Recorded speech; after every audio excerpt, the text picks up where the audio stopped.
দেশের অন্যতম বৃহত্তম চালের মোকাম কুষ্টিয়ায় খাজানগরে ধান সরবরাহ স্বাভাবিক থাকলেও ভোক্তার নাগালের বাইরে চালের দাম 2 সপ্তাহে 7 টাকা বেড়ে রেকর্ড 84 টাকা কেজি দরে বিক্রি হচ্ছে সরু চাল। অভিযোগ, ধান ও চালের পর্যাপ্ত মজুদ থাকার পরও কৃত্রিম সংকট তৈরি করে দাম বাড়ানো হচ্ছে।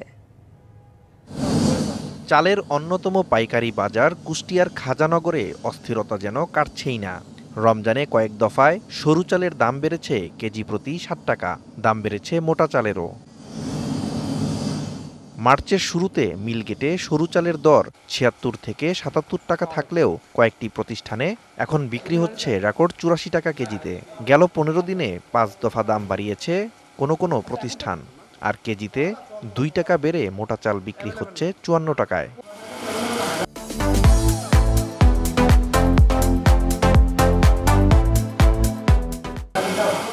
খাজানগরের অনেক মিলে সরেজমিনে ঘুরে দেখা গেছে আগের কেনা ধানের মজুদ, আর কিছু প্রতিষ্ঠানের গুদামে রয়েছে চালও।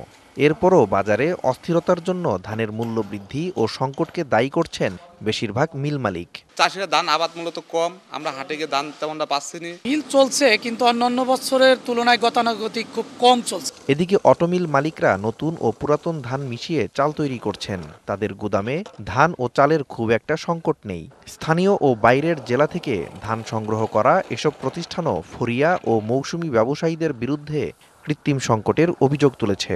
600 মণ ধান একটা কৃষক দিতে পারে না আমাদের, যার কারণে কৃষক একটা আড়তদারের কাছে বিক্রি করে, সেখান থেকে আমরা 600 মণ করে ধান কালেক্ট করতে পারি। এখন ওই দামই ধানের দাম কমে গেছে, অত দাম না, কমে আসে। ধানের হিসাব করলে সারে লাভ হয় না, এই জন্য কিনে আটা বন্ধ করে দিয়েছে।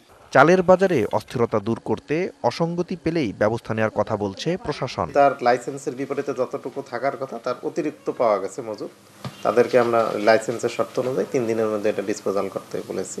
ক্রেতারা বলছেন নিয়মিত তদারকি না থাকায় বাজারে এমন অস্থিরতা। DBC news desk.